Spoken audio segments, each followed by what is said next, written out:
Rizky Bilar pada Jumat malam 14 Oktober 2022 diperbolehkan pulang ke rumah oleh kepolisian meski sudah ditetapkan sebagai tersangka dugaan KDRT. Dia meninggalkan Polres Metro Jakarta Selatan mengenakan baju putih didampingi tim kuasa hukumnya sekitar pukul 22.50 waktu Indonesia Barat.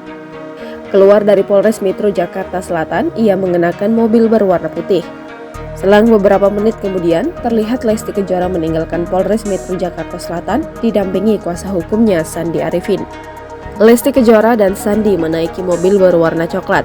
Dengan begitu, Rizky Bilar dan Lesti Kejora meninggalkan Polres Metro Jakarta Selatan berbeda kendaraan. Saat disinggung keduanya akankah tinggal serumah lagi atau tidak, Rizky Bilar tidak menjawab. Sementara Lesti Kejora hanya meminta doa saja. Seperti diketahui, Lesti Kejora resmi mencabut laporan kasus dugaan KDRT yang dilakukan suaminya Rizky Bilar. Lesti Kejora mengatakan telah memaafkan perbuatan suaminya itu, pertimbangannya adalah sang buah hati. Meskipun begitu, pihak kepolisian menyebut proses hukum masih tetap berjalan. Dengan pencabutan laporan, tidak serta-merta kasus berhenti begitu saja, masih ada restoratif justice.